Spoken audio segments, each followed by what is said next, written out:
Hi, my name's Beth, and I made myself a fun pair of fit pants, but they're kind of plain.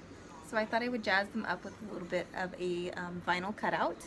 And so I have a Cricut, and I will be using that machine, but I want to show you from start to finish how I get the file, get it into the Cricut design space, print it out, and apply it to the pants. So that's what we'll be doing today. All right, we're at the Mama Can Do It main webpage, and we're going to hit Cut Files. I already know I want Adventures Awaits, so I'm going to go click on that.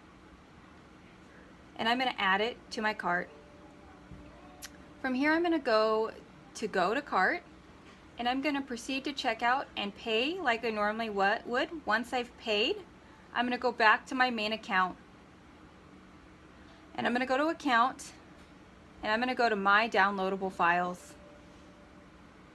I'm going to open this up, and it's going to bring up all my patterns and all the files I have. I'm going to go to the Adventures Await cut file, and I'm going to go down to SVG. I prefer to use SVG. I find it works better with Cricut, but you can choose whichever file works great for your cutter. I'm going to hit download, and then I'm going to go back into my design space. Now I've already opened a new window, and I've already hit upload, so it's going to bring me to this screen. I'm going to hit browse. I'm going to grab my downloaded file.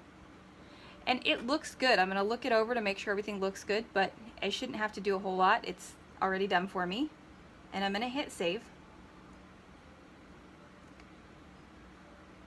And this is going to bring me back to the upload screen, where I'm going to click on my uploaded Adventures Await card. So I'm going to bring my mouse on over here, and I'm going to click it. And then I'm going to hit insert images. And this is going to bring my image into my mat, and from here I'm going to bring it bigger. I already have measured, and I know I want my graphic to be 6 inches wide. So that's the size I'm going to be using. Once you get your graphic to the size you want it to be, you're going to go up to the upper right corner, and you're going to click Make It. And it's going to start getting your project on your mats. You're going to want to hit Mirror Image, because you're using iron-on. If you were using regular vinyl, you would not do that. But with iron-on, you want the mirror image. And there's going to be a shiny side on your paper. You want to make sure you put that shiny side down. That shiny side is an iron-on protection. And so when you cut it out, you want that protection to be up against your iron and the back of the vinyl to be down towards your fabric. As you place this down, I like to use my scraping tool and just go over it really well to help secure it to the mat. Now my mat's a little bit older, and you're going to notice that it doesn't want to stick very well. This is a pretty basic file, so I should be okay. I'm going to risk it, but I would suggest making sure that you have a nice sticky mat, especially if you're doing a file that has more detail, so that your machine can easily glide back and forth over it. Now I'm going to turn my machine on, and I'm going to open it up. I like to load my mat up ahead of time, so I'm going to take it and I'm going to line it up and stick it right up against the rollers there, and I'm going to hit, you're going to see a double arrow button. I'm going to hit that button, and that's going to load my mat onto my machine. Now make sure you pull your machine out away from your wall so there's enough space behind the machine and in front of it to cut your file, and then hit continue. And you'll see the Cricut button light up, and so you're going to go ahead and push that button, and your machine is going to start cutting for you. You want to make sure that your mat does not get bumped in any way as it's cutting, and it's going to go back and forth, and you're going to be able to watch and see the percentage that your mat's cutting. And it does take a little bit longer. I sped it up for the purpose of this video. But you'll see it kind of finish up here, and I'm going to hit finish and unload my mat. Now comes the fun part, time to weed.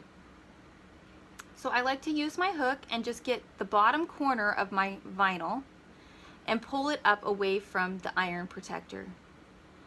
I know that my graphic's brown, and this just gets me the silhouette of my graphic.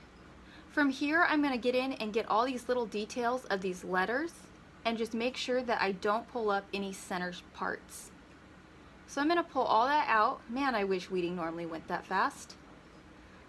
And there's our graphic, and it is ready for us to apply to our pants. Now, I like to use wax paper.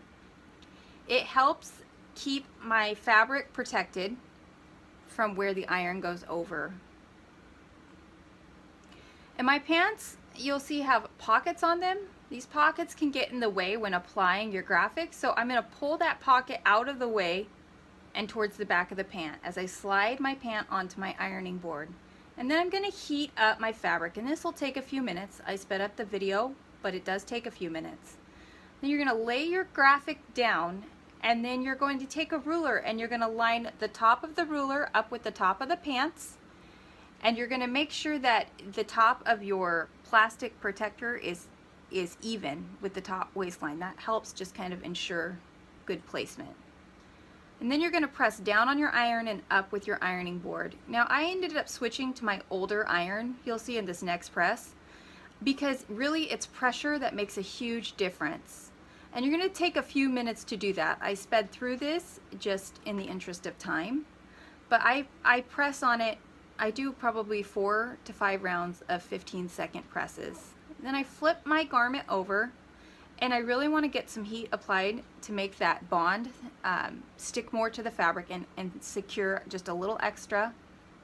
So I apply some heat to the back, just kind of iron around a little bit. Now you're not going to want to press without the wax paper down because you risk melting your fabric, or at least with this fabric I do. It's a rayon blend, so it doesn't take a lot of heat very well. And I'm just ironing the back side again, and I have the double layers. And once that's all ironed, I'm going to flip it over and let it cool. Now you're going to see it's kind of rushed here, and I'm going to rush this just a little bit in the interest of time, but I'm going to start peeling my graphic away, and I'm going to peel it slowly and make sure that everything is sticking to the fabric and not to the plastic shield. And you'll see as I pull up, this is a stretchier vinyl, and so it just wants to stick to that shield a little more, but I can see everything's pretty well secured. If I would have waited for it to cool, it might have been even a little bit better coming off. But it looks pretty good. Nothing's coming up when I move it. Everything's secure and bonded nicely. And there you have it, guys. I've applied a graphic to some fit pants. How cute are those? And they're fun to style up with a little jean jacket. And out the door with my coffee I go. Time to take the kids to school. Enjoy your day.